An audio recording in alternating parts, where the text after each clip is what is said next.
Let's catch up with events in Canberra today and cross down to Parliament House and speak with Liberal Senator for New South Wales, Dave Sharma. Thanks for joining us, Dave.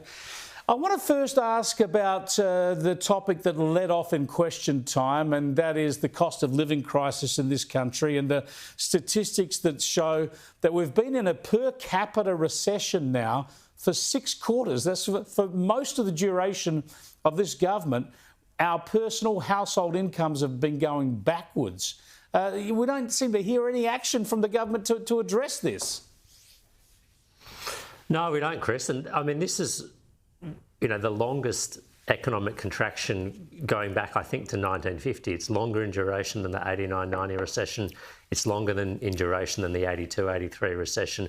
As you said, per capita growth has gone backwards for 6 consecutive quarters. And if you look at real household disposable income, which is a measure of after you've paid taxes and what you've got left over afterwards, and taking into account the cost of inflation, that's gone back almost 8% since this government came to office. And across the OECD, that figure's increased. Australia is almost unique amongst advanced economies in how far our living standards have fallen under the Albanese government.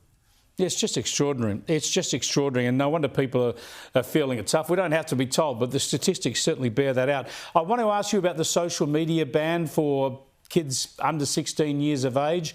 There's some resistance to this within your own party. Alex Antic, your fellow senator, was on the program last night and had this to say. I don't support it. I don't think the words ban and media should ever be in a sentence together. And look, I understand. I think this is genuinely coming from a good place. The reasons for the coalition backing these laws. But look, I'm concerned about a whole range of issues. So he's going to cross the floor and oppose these laws. A couple of other coalition colleagues might do the same. How divisive is this within your own party? Look, I don't think it's particularly divisive. I would say there's a range of opinions, though, and I respect the right of my colleagues in the Liberal Party who are allowed to have a different opinion and a different view. It's not like the Labor Party.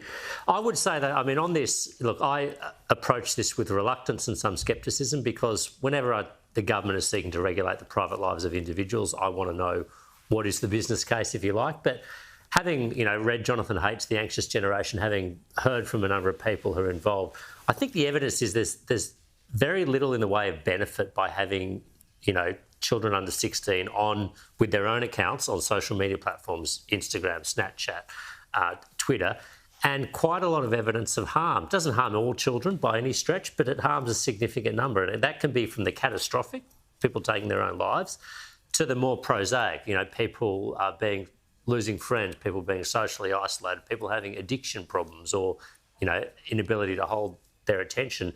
And I think it's not wrong of a conservative political party, which is what we are, to seek to protect children from harm. This isn't about infringing the freedoms of fully consenting, fully formed adults, which the misinformation bill was about. This is about protecting children from harm before they have a level of maturity to deal with some of the dilemmas that social media throws up. Dave Sharma, thanks for joining us. I appreciate it. Liberal Senator Dave Sharma there on the social media ban for children that we're going through Parliament very soon.